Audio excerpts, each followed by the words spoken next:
Bom, pessoal, mas além de usar um método de programação, no caso, né, que a gente está usando aqui é a programação estruturada, a gente vai usar a programação estruturada, né, como eu falei, existem outros métodos de programação, como a programação orientada a objetos, programação paralela, mas aqui no nosso caso é a programação estruturada. O que mais é necessário para programar um computador?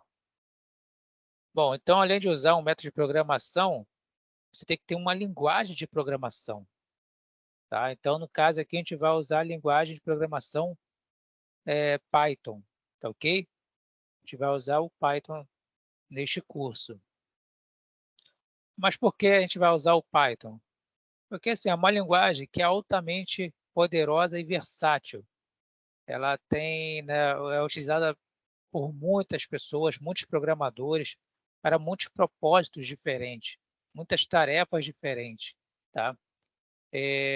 Além disso, ela tem muitas bibliotecas, né, pacotes disponíveis para análise de dados. Então, ela é muito versátil, né, para vários fins, e um desses fins é exatamente a análise de dados, que é o nosso objetivo aqui neste curso, né.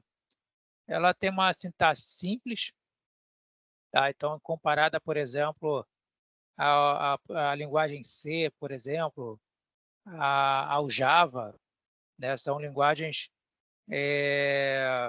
que são mais, rígidas, né, são linguagens mais exigentes do programador, tá. Então é uma linguagem com uma sintaxe mais simples e que deixa você livre para realmente o que importa, ou seja, pensar na lógica do programa. E você não precisa pagar para usá-la, tá. É uma linguagem que você vai poder usá-la, sem custo algum, ok? A máquina, na verdade, em última instância, ela entende só o quê? Zeros e uns, né? Porque o computador é uma máquina elétrica, né? Funciona com eletricidade. Então, os dois estados da eletricidade é ligado e desligado. Então, um representa ligado e o zero desligado. Em última instância, todas as instruções em um computador é passado para o computador como uma sequência de zeros e uns, tá? É uma combinação de zeros e uns em sequência. Então, para cada combinação de zeros e uns, né, você tem é, uma determinada função, uma determinada instrução para o computador, tá ok? Então, aqui embaixo, a gente tem aqui exatamente o que? Já que não está nem em zeros e uns, né? Já está é uma sequência de números, não apenas zeros e uns, tá? Mas aqui já é uma linguagem de máquina, tá? No caso aqui, seria um pequeno programa que adiciona horas extras ao salário base de um trabalhador e armazena o resultado no salário bruto que ele vai receber. Então, se você olha para cá, para esses números, pô, você nem desconfia que isso significa isso, né? Que isso aqui é um trecho de um programa que vai adicionar o salário extra de um funcionário, o seu salário base, para dar o salário bruto, né? Então, a linguagem de máquina é muito complicada para os seres humanos, ok? E aí os programadores começaram a usar abreviações parecidas com palavras em inglês, tá? Ou seja, eles começaram a construir as linguagens de assembly, tá? Linguagens de assembly. Então, repare aqui que agora aqui já tem algo mais parecido com o que nós conseguimos entender, né? Assim, com a nossa linguagem. Né? Então, carregar base, né? Salário base, adicionar hora extra e armazenar no salário bruto, tá? E aí, claro, só que o computador continua entendendo a minha linguagem de máquina. Então, para se passar dessa linguagem, né, de uma linguagem assembly para a linguagem de máquina, né, foram desenvolvidos também o quê? Os assemblers, que são programas tradutores que vão traduzir o que foi escrito aqui em assembly para a linguagem de máquina, tá ok? Só que essa linguagem ainda não é tão fácil. E aí, né, para acelerar o processo de programação, né, foram desenvolvidas mais tarde linguagens de alto nível.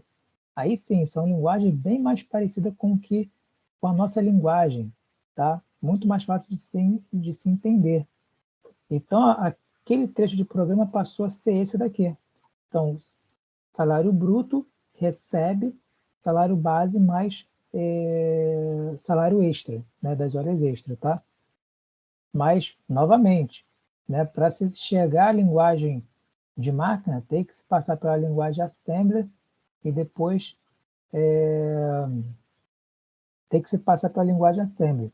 Então, se criou também, ao mesmo tempo, que os compiladores, que são o quê? Interpretadores, que são tradutores, vamos dizer assim. Na verdade, dizendo, tradutores da linguagem de alto nível para a linguagem assembly, tá? Vou mostrar aqui um esqueminha, então esse aqui acho que fica melhor. Então, você tem aqui o programador, né? Programando aqui uma linguagem de alto nível, né? Uma linguagem mais próxima da nossa, só que isso aqui o computador não entende, linguagem de alto nível o computador não executa. Então, é necessário passar para a linguagem assembly, que já está mais próxima da máquina, e quem faz isso são os compiladores, são esses tradutores. E da linguagem assembly para a linguagem de máquina, e quem faz isso são os assemblers, tá? Então, tanto os compiladores quanto os assemblers são tradutores, tá? O compilador traduz da linguagem de alto nível para a linguagem assembly e um assembler vai traduzir uma linguagem assembly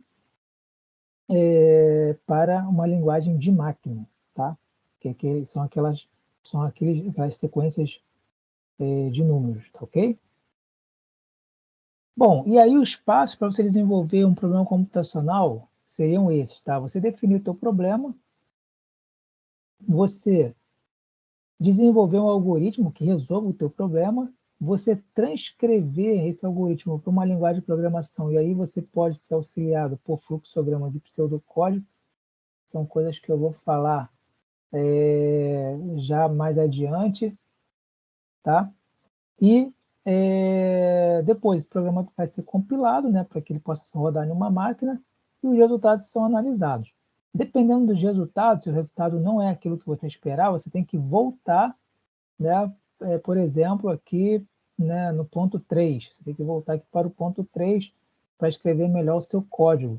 Mas talvez o problema não está nem no código, às vezes é realmente mais à frente ainda.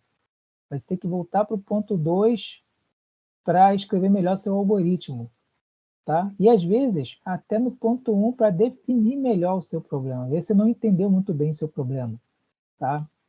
E aí você não definiu muito bem. Tá? Então, isso aqui é um processo iterativo, tá? É um processo iterativo. Então, você pode voltar, melhorar, né, refinar, né, o seu programa, passando por essas etapas. Aqui, por exemplo, ó, aqui eu tenho a descrição, tá, de uma narrativa. Qual é o meu problema? O meu problema, eu quero calcular a área de um círculo. Tá? Então, eu crio na minha cabeça o quê? Um algoritmo, uma sequência de ações para poder uma sequência de ações para poder executar isso. O quê? Resolver o problema, que é calcular a área de um círculo. Então, eu penso, pô, eu tenho que primeiro obter o raio do círculo, porque para calcular a área do círculo, eu uso essa fórmula daqui, né? A área do círculo é πr ao quadrado. Então, tem que ter o quê? O raio. Tá ok? Aí, bom, eu posso pensar assim, bom, vou fazer um teste primeiro, né, também, porque se o raio for negativo, não tem como calcular. E aí, se o raio for negativo, eu coloco raio inválido, né, vou escrever raio inválido. Se o raio for positivo, ou maior ou igual que zero, eu uso essa expressão aqui e calculo o raio, tá? Então, esse aqui é meu algoritmo. Então, eu posso pegar esse algoritmo e montar um fluxograma com ele, que é esse aqui, tá? Que vai representar meu algoritmo, que é de mais fácil visualização, né? Onde eu posso ver se tem alguma coisa errada, onde eu posso consertar, né? Onde eu estou construindo a lógica, né, do meu programa. Então, eu tenho aqui o início, Aqui eu vou ler o raio, ó, tá? Essa figura aqui parece um retângulo aqui, né? Com essa parte cortada. Também pode ser entrada como usada como entrada de dados, não apenas o paralelogramo, tá? E aí eu vou verificar aqui, ó. Repare que aqui eu estou com uma estrutura de seleção. O raio é menor do que zero? Se sim, eu vou escrever então. Então, escrever raio inválido. Se não, eu calculo o raio e escrevo escrevo a área do círculo. Escrever a área do círculo e fim do programa. Aqui eu poderia até, por exemplo, ó, raio é menor do que zero? Sim. Escrever raio inválido, né, e dar, por exemplo, uma oportunidade da pessoa entrar com um novo valor de raio. Mas não foi isso que eu escrevi aqui no meu algoritmo. Então, o fluxograma está refletindo o que está no meu algoritmo, tá? Outra forma também de você organizar, né, seus pensamentos é usar um pseudocódigo. Que assim, não é uma linguagem de programação, mas é algo que se aproxima mais de uma linguagem de programação. Ou seja, para você passar, né, de um pseudocódigo para um código como esse aqui, que está em linguagem C, é mais fácil do que você sair diretamente do algoritmo e ir para o código já da linguagem de programação, que no caso aqui é a linguagem C. É claro, você pode fazer isso. Eu posso escrever um algoritmo, eu posso nem escrever um algoritmo, pensar em um problema e já sair programando? Claro, claro que você pode.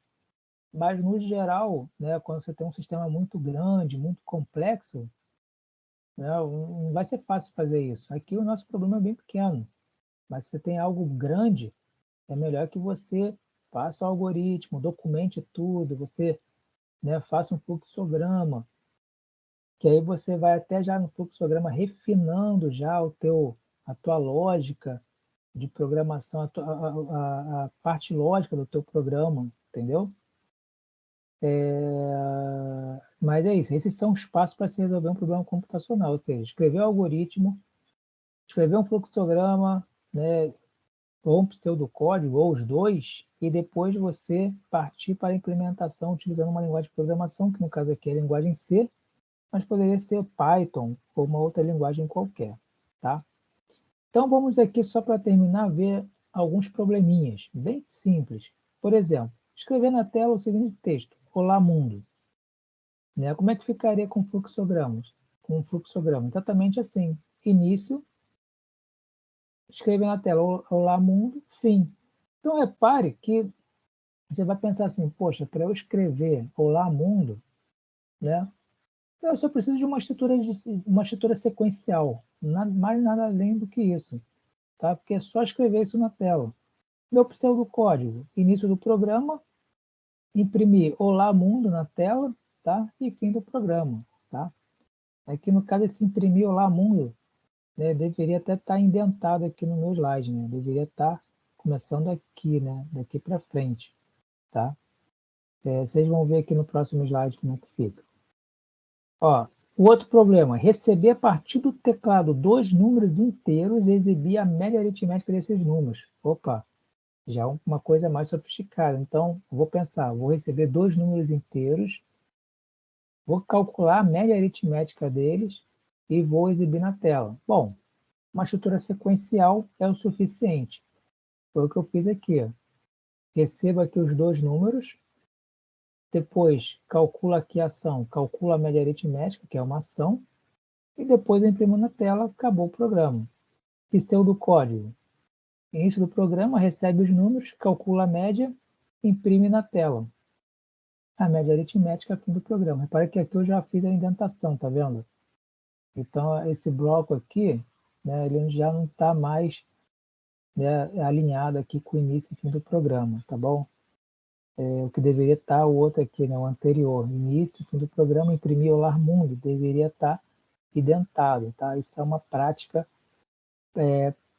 quando se escreve um pseudocódigo ou um programa, né, propriamente dito, para facilitar a leitura do programa. Você sabe que essas instruções estão dentro desse bloco aqui entre início do programa e fim do programa, tá? Claro que isso aqui é um programa bem pequeno, mas quando os programas começam a se tornar grandes, Isso é muito legal, muito importante. E, inclusive, por exemplo, o Python, ele só trabalha com indentação, né? A indentação é fundamental em Python, tá? Mais um problema seria receber a partir do teclado a nota e a frequência do aluno, tá? E verificar. Bom, se a nota é maior ou igual a 7 e a frequência maior ou igual a 75, eu vou imprimir a nota e a frequência e botar aluno aprovado, né? Imprimir a mensagem aluno aprovado. Caso contrário, né, vou imprimir a nota e a frequência do aluno e botar aluno reprovado. Então, repare que aqui eu já tenho uma condição, ó, se, opa, então meu programa, eu não posso representar meu programa, né, ou escrever meu programa apenas com uma estrutura sequencial. Eu tenho que ter uma estrutura de decisão aí, porque eu tenho uma condição, tá? E aí como é que ficaria? Aqui utilizando o fluxograma para representar isso. Então, ó, recebo, né, a minha nota, a nota é a frequência, venho para essa estrutura de decisão aqui, né, ou de seleção, e verifico a nota maior ou igual que 7 e a frequência maior ou igual que 75, se isso é verdadeiro, né, vou tomar esse caminho aqui. E aí eu vou imprimir a nota e a frequência e escrever aluno aprovado. Caso contrário, vou imprimir a nota, frequência e escrever aluno reprovado, tá?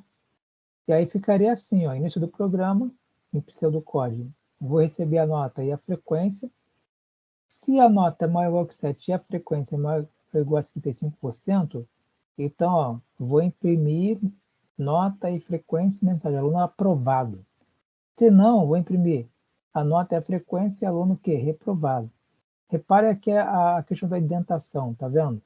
Início e programa aqui estão alinhados, depois tudo aqui dentro está com uma indentação, mas repare que é o seguinte, ó, se nota maior que 7 e frequência maior ou igual a 55%, o que vem depois está indentado. Isso significa o quê? Que essa parte do programa aqui, né, essas ações estão aqui condicionadas a essa resposta aqui. A mesma coisa aqui. Né? Imprimir a nota e a frequência e a mensagem reprovado estão condicionados a essa resposta aqui, tá? Como eu falei, quando você passa aqui do pseudocódigo para a linguagem de programação, né, você vai fazer praticamente o que está escrito aqui, porque o pseudocódigo já é quase um código, né, de programação. É a única coisa que você vai ter que substituir pelas palavras reservadas da linguagem de programação, tá? As palavras que fazem parte da linguagem de programação, tá ok? Mas, né, basicamente é isso, tá? Então, voltando aqui para o nosso programa, né? Então, você pensa no algoritmo. Você pode escrever o seu algoritmo. Opa, vou receber nota e a frequência do aluno. Depois, verificar se a nota é maior ou igual que 7 e frequência é maior ou igual a 75%. Caso seja, escrever a nota e a frequência, né, exibir a nota e a frequência e escrever aprovado, a mensagem aprovado. Caso contrário, escrever a nota e a frequência e escrever a mensagem reprovado, ok?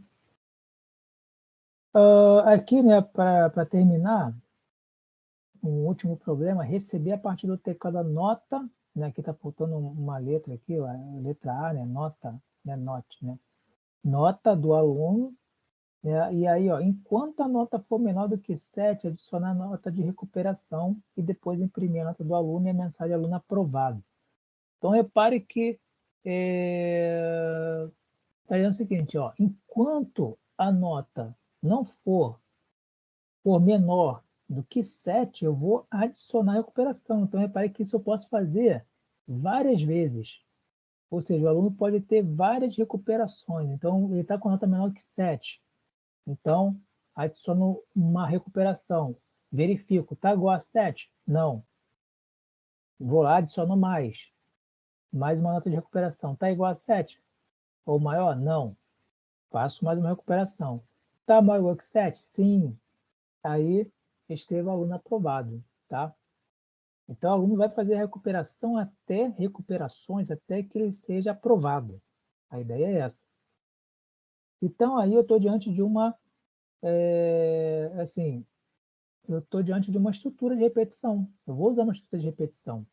Tá? Meu algoritmo seria receber a nota do aluno.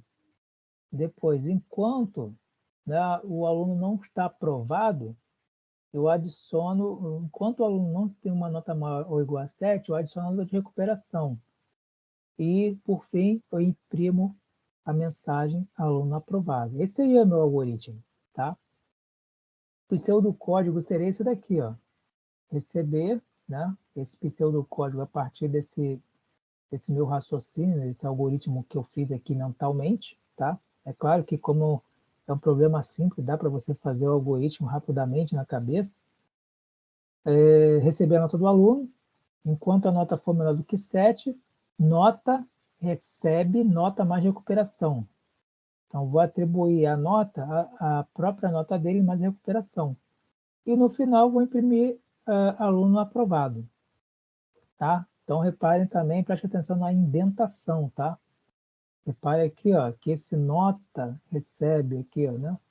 Nota recebe nota mais recuperação está recuado.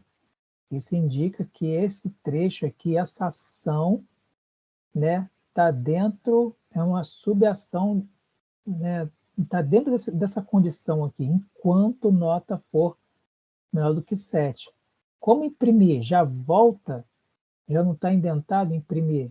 Está na mesma linha do enquanto, né? O imprimir, ele só vai ser executado quando essa condição aqui não for mais verdadeira, ou seja, quando a nota for maior ou igual a 7. Olha como é que fica no fluxograma. Início, recebe a nota do aluno.